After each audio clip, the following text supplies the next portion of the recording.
We're going to move on to the next one. Also from APSA, Mallory Perez from Lurie Children's Hospital, the second one from Lurie today. Heating the Black Box, leveraging National Surgical Quality Improvement Project Pediatric for hospital-level assessment of opioid prescribing. Hi, I'm Mallory Perez, clinical resident at UAB and research fellow at Lurie Children's. Thank you for the opportunity to present our opioid stewardship research. This work was funded by the NICHD through a 2-year R21. Over 3 million children undergo surgery each year in the United States, many of whom receive opioids. Yet we still have no nationally recognized opioid prescribing benchmarks.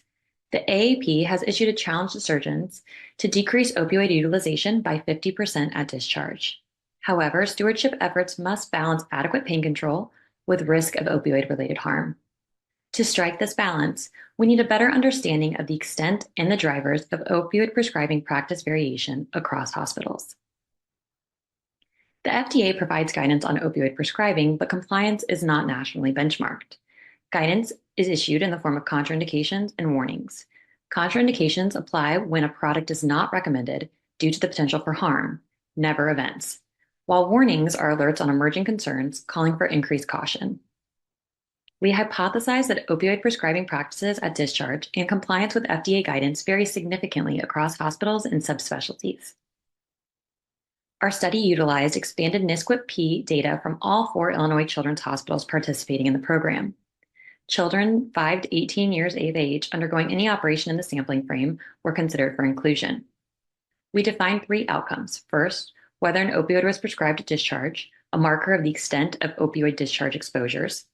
Second, the total morphine milligram equivalents prescribed at discharge, representing the dose intensity. And third, the proportion of patients for whom a hospital was FDA compliant. Finally, among those receiving opioids, we conducted a multivariable linear regression to identify factors associated with increased total MME. Our cohort included nearly 1,700 patients, of which 34% received opioids at discharge, from 26 to 44% across hospitals. In this table, we explore the proportion of patients exposed to opioids at discharge, stratified by the 3 most common subspecialties. The final column, the percent change, exemplifies the degree of hospital variation. For general surgery, we see 15% were prescribed opioids overall, and there was a 300% change across hospitals from 5 to 20%. For our next outcome, mean total MME at discharge was 97. This graph highlights the importance of looking at both the discharge exposure, the left y-axis, and the dose intensity, the right y-axis. Orthopedic surgery, plastics, and gynecology most frequently prescribed opioids at discharge, while general surgery, neurosurgery, and orthopedic surgery were the highest total MME prescribers. Stated another way, for general surgery, opioids, while infrequently prescribed, were often prescribed at a greater intensity than many other specialties.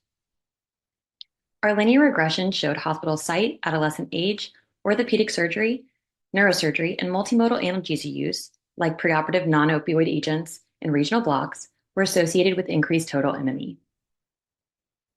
For FDA compliance, you'll see by the overwhelming green on this table that compliance with contraindications was overall really strong, with most at 100%. However, compliance with the warning on concurrent benzodiazepine and opioid prescribing was highly variable, from 46 to 93%. We talk a lot as a community about opioids. So how do these results apply to a national sample? This study uniquely covers multi-specialty hospital-level variation. However, the findings represent our Illinois population, of which 73% were privately insured. While a crucial step forward, the generalizability of state-level data remains unknown. As shown in the map on the right for all patients, adults and children, Illinois is among the moderate dispensing states in the United States. Thus, we surmise that national variation likely exceeds that which was observed in this study. Excitingly, ACS NSQIP-P, as of January 2023, has started collecting more detailed opioid data for the greater than 150 hospitals in his program. To conclude, through this study, we've shown that detailed data collection on opioid stewardship is essential and feasible, and going forward to consider both discharge exposure and dose intensity. We observed that many NSQIP-P patients, over 1/3, are going home on opioids. Compliance with FDA contraindications was overall encouraging, and national benchmarking is on the horizon. We've already begun to study and hope to present in 2025 some of the next steps that arose from this work, including exploring specialty and procedure level variation, identifying factors associated with benzodiazepine and opioid co-prescribing, and investigating the paradoxical relationship between use of multimodal analgesia and higher total MME at discharge. Thank you for your time to the participating hospitals and to our dedicated research team. Thank you, Dr. Perez. The question that I always wonder, I mean, the fear of I believe opioids has been one of the biggest changes in my practice in the last 15 years, that and maybe GIPS procedure. Those are the two biggest changes I've made. Because I used to think everyone, and now I almost never do, and then you never get calls back. So the callback is what has to be assessed, right? So when you're doing it by general surgery or pediatric surgery, to create those benchmarks, I just am curious how the callback number or the return back for inadequate pain control happens by specialty. But I don't know how they factor that into their benchmarking, but it's a great paper. Thank you so much for your question and for the opportunity to present and listen to everybody's presentations. I think what you're talking about is what we looked at as balancing measures to see as we reduce or minimize opioid use, how often are patients having poorly controlled pain that results in a follow-up. And so in our study, the additional variables that we collected on top of what Pediatric already had included follow-up for pain, which may have involved ED visits, clinic visits, telephone, or EHR MyChart.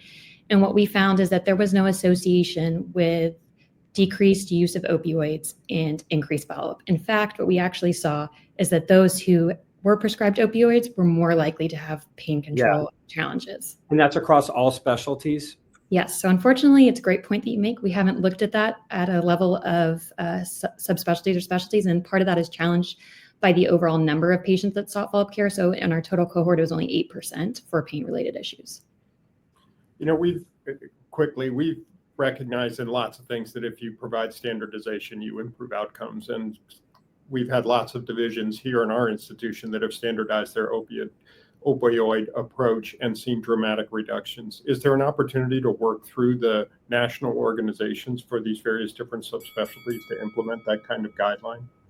I love that idea, and I certainly hope so. I think what we need more right now is to have data that's convincing to drive practice, because as we look at specific procedures, we have to acknowledge that some procedures may be appropriate for no opioids at all, while others may be targeting more of that MME category where we really need to look at reducing the amount, but not the absence of opioid use. Exactly. Yeah, like orthopedics versus an umbilical hernia is a bit different. All right. Awesome. Thank you so much.